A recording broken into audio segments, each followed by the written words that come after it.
अंधेरी रातों में पंखिनी सिर्फ परछाई के रूप में नहीं आती, वह इलेक्ट्रॉनिक तरंगों के बीच छिप जाती है। अनिरुद्ध के कमरे की हर स्क्रीन, हर बल्ब, हर स्विच के भीतर एक अनदेखी आवृत्ति गूंजने लगती है, जैसे कोई उसे नाम लेकर बुला रहा हो। शुरुआत एक हल्की सी गुनगुनाहट से होती है, जैसे पुराने रेडियो में फंसी कोई टूटी हुई फ्रीक्वेंसी। धीरे धीरे यह गुनगुनाहट भारी होती जाती है। कमरे की लाइटें खुद ब खुद जलने बुझने लगती हैं। पंखा अपनी स्पीड बदल देता है और मोबाइल की स्क्रीन पर अनजान परछाइयां अपने आप उभर आती हैं। अनिरुद्ध जहां भी चलता है वहां इलेक्ट्रॉनिक इंटरफेरेंस शुरू हो जाता है। टीवी का स्क्रीन ब्लैक हो जाता है और फिर उसमें दो चमकती आंखें दिखने लगती हैं जो सीधे उसकी तरफ घूरती रहती हैं। वह आवाज जो उसने पहली बार जंगल में सुनी थी अब मशीनों के अंदर छिपकर लौट आती है। कभी स्पीकर में से, कभी अलार्म घड़ी में, कभी बंद पड़ी एलईडी लाइट के भीतर से। हर जगह वही खुरदुरी टूटी आवाज सुनाई देती है। अनिरुद्ध, अनुष्ठान पूरा करो। इलेक्ट्रिक करंट अचानक उसके हाथों से गुजरता है, ठंडा पर उतना ही तीखा, मानो कोई उसके नसों में घुसकर उसके शरीर की सीमाएं खुद तय कर रहा हो। उसका मोबाइल बार बार रीस्टार्ट होने लगता है और हर बार स्क्रीन पर एक ही शब्द दिखाई देता, पैनकिनी connected signal locked host. Detected हर मशीन, हर उपकरण अनिरुद्ध के डर का सेंसर बन चुका है, जैसे उसके दिल की धड़कन भी अब किसी अदृश्य फ्रीक्वेंसी से बंध गई हो। बाहर बारिश नहीं हो रही, लेकिन घर की छत पर टप टप की आवाजें इलेक्ट्रॉनिक वेव्स की तरह समान अंतराल पर गूंजती हैं। दीवारों के अंदर से आने वाली धीमी भनभनाहट मानो किसी पुराने ट्रांसफार्मर की तरह पूरे घर को जीवित बना देती है। और जब अनिरुद्ध दर्पण के सामने खड़ा होता है तो उसके पीछे सिर्फ उसकी परछाई नहीं, बल्कि पंखिनी की लंबी मुड़ी हुई उंगलियां कांच पर हल्की खरोंचें छोड़ते दिखती हैं, जैसे कोई सिस्टम उसे स्कैन कर रहा हो, उसके मन, शरीर और आत्मा को दावे के लिए तैयार कर रहा हो।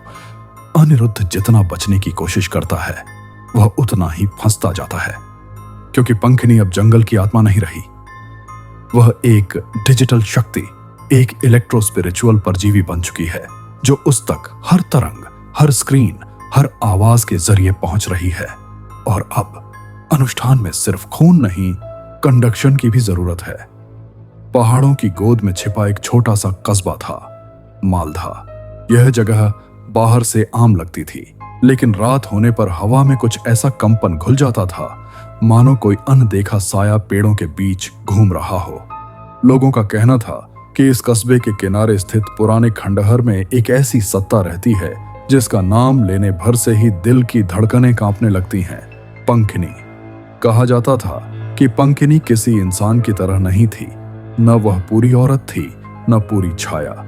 उसका शरीर हवा जैसा हल्का, पर आंखें जलते दीपक की तरह चमकीली। उसकी उंगलियां इतनी लंबी कि दूर से किसी की गर्दन छू ले, और उसका चेहरा आधा इंसान आधी परछाई। मालधा के लोग जानते थे कि सूरज ढलने के बाद जंगल की ओर न जाए, क्योंकि रात की हवा में उसकी पुकार खुली रहती थी। जो भी उसकी आवाज का पीछा करता वह अगले दिन या तो अधमरी हालत में मिलता या फिर बिल्कुल नहीं। लेकिन ऐसी चेतावनियां उन पर असर नहीं करती जिन्हें डर की आदत नहीं होती।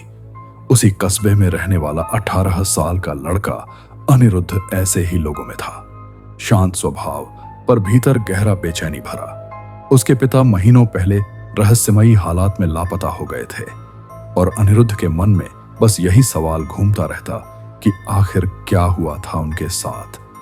एक शाम वह अपनी मां के कमरे में खोजबीन करते समय पिता की पुरानी डायरी पा जाता है।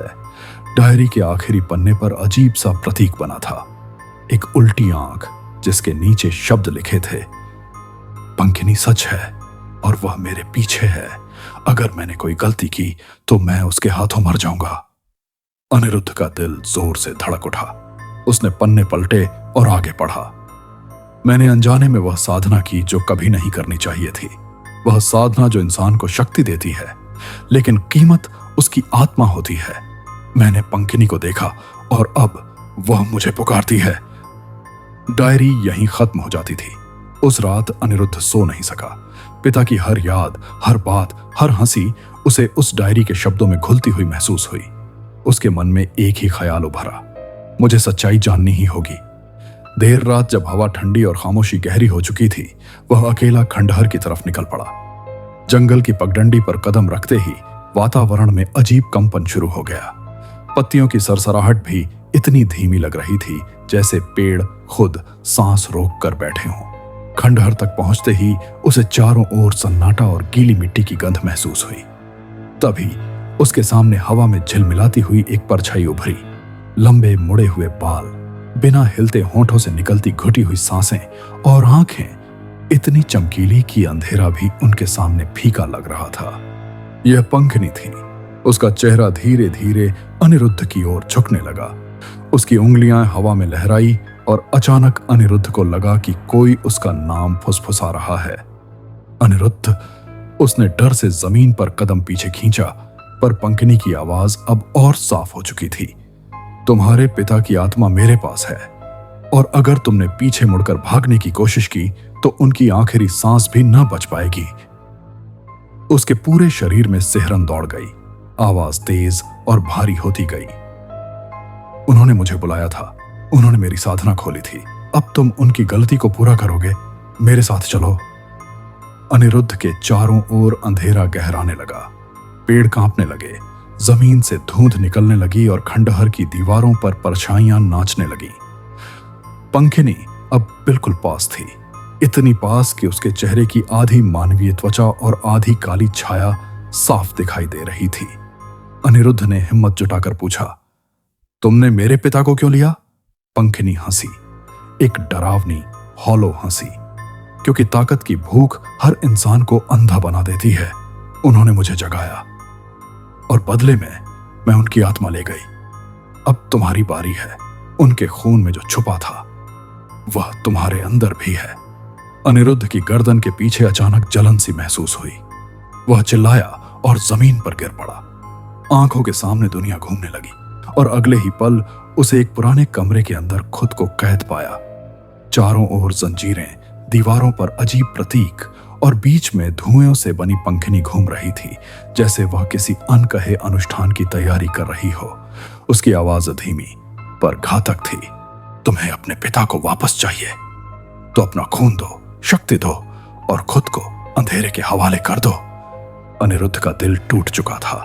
पिता को खोना उसके लिए मौत से भी बदतर था, लेकिन खुद को उस अंधेरी सत्ता के हाथों सौंप देना, यह सोचकर ही उसकी रूह कांपने लगी।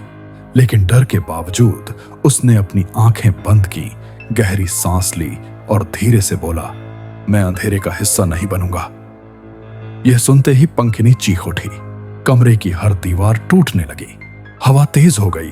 जंजीरों ने खुद ब खुद अनिरुद्ध को पकड़ लिया और पंखनी उस पर झपटी, बिल्कुल सामने, बिल्कुल करीब। उस पल लगा जैसे पूरी दुनिया उसकी चीखों से भर गई हो। अगली सुबह जंगल में लोग एक बेहोश लड़के को पाए, अनिरुद्ध, लेकिन उसके चेहरे पर किसी खौफनाक चीज के निशान थे। उसकी गर्दन पर वह उल्टी आंख का निशान उभरा हुआ था, वही जो उसके पिता की डायरी में था। कस्बे के लोगों का कहना है कि वह जिंदा तो है, पर अब रात में उसकी आंखें अजीब तरह चमकती हैं और कभी कभी हवा में एक फुसफुसाहट सुनाई देती है। पंखनी लौटेगी और हर बार उस आवाज के बाद अनिरुद्ध की परछाई कुछ पल के लिए अलग खड़ी दिखाई देती है, जैसे वह भी खुद की नहीं रही। अनिरुद्ध को उस रात जंगल से वापस लाया गया, लेकिन उसके भीतर कुछ टूट चुका था। वह पहले जैसा नहीं रहा। उसकी आंखें अब अक्सर ऐसे चमक उठती जैसे उनमें किसी और की परछाई छिपी हो।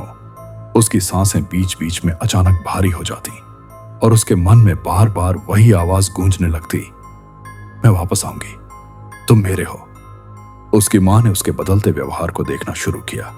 रात के समय वह दरवाजे के बाहर से धीमी फुसफुसाहटें सुनती।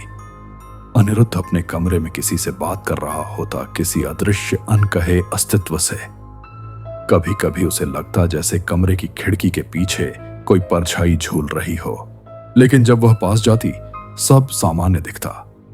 एक रात अनिरुद्ध ने अचानक अपनी मां के कमरे का दरवाजा खोला और बोला, मां, पापा जिंदा है।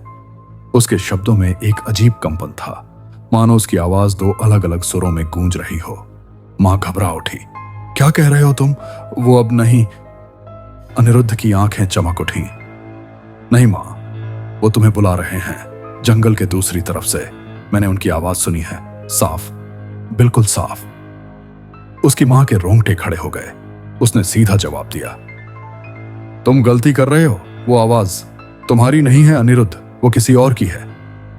अनिरुद्ध हंस पड़ा, लेकिन वह हंसी इंसानी नहीं थी, गहरी, खाली, खोखली। अगर मैं तुम्हें दिखाऊं तो, अगर मैं तुम्हें पापा से मिलवाऊं तो। उसकी मां पीछे हट गई। इतना अजीब उसे अपना बेटा कभी नहीं लगा था। उसी रात उसने कमरे का दरवाजा बंद कर लिया, लेकिन बाहर हवा में एक ऐसी सीटी सी आवाज गूंजती रही मानो कोई उसकी खिड़की पर नाखून घिस रहा हो। सुबह होते ही उसे एहसास हुआ कि खिड़की पर गहरे लंबे खरोंच बने हैं, जैसे किसी ने रात भर वहां अपनी उंगलियां रगड़ी हों। उधर अनिरुद्ध का हाल और बिगड़ता जा रहा था। दिन में भी उसे हर तरफ परछाइयां दिखती, पेड़ों की शाखाएं उसके नाम फुसफुसाती, और कई बार वह महसूस करता कि उसके पीछे कोई लंबी उंगलियों का ठंडा स्पर्श तैर गया है। एक शाम जब सूरज ढल रहा था और पूरा कस्बा अंधेरे में डूब रहा था, अनिरुद्ध को अपने कानों के पास वही आवाज सुनाई दी, नरम पर उम्मीद से भरी हुई। अनिरुद्ध, तुम्हें याद है ना, तुमने इनकार कर दिया था, लेकिन अनुष्ठान अभी पूरा नहीं हुआ। उसकी सांस अटक गई। तुम मुझसे क्या चाहती हो? सामने की दीवार पर धीरे धीरे एक चेहरा उभरने लगा, काला, आधा इंसानी, आधा छाया जैसा।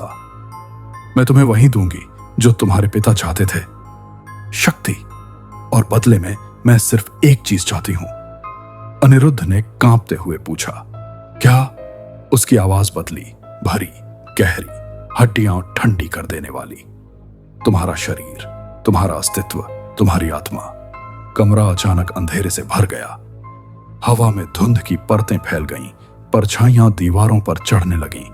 पंखिनी की परछाई अब उसके बिल्कुल पीछे थी, लंबी उंगलियों के साथ, जैसे वह उसे घेर रही हो। अनिरुद्ध दर्द से चिल्लाया और जमीन पर गिर पड़ा। उसकी आंखों के सामने तेज रोशनी और काली बिजली की तरह परछाइयां चमकने लगीं। उसके कानों में चीखें भर गईं, कभी उसकी खुद की, कभी उसके पिता की। उसकी मां दौड़ी आई, कमरे का दरवाजा तोड़ा और देखा कि अनिरुद्ध हवा में उठा हुआ है। उसका शरीर टेढ़ा हो रहा था, मानो कोई अंदर से उसे खींच रहा हो। उसके चारों ओर काली धुंध घूम रही थी, जिसमें एक स्त्री की छवि धीरे धीरे दिखने लगी। लंबे बाल, चमकती आंखें और एक मुस्कान जो किसी शिकार को चिह्नित कर चुकी थी। मां ने रोते हुए चीखा, मेरे बेटे को छोड़ दो। पंखिनी की हवा में गूंजती आवाज आई, बहुत देर हो चुकी है, वह अब मेरा है।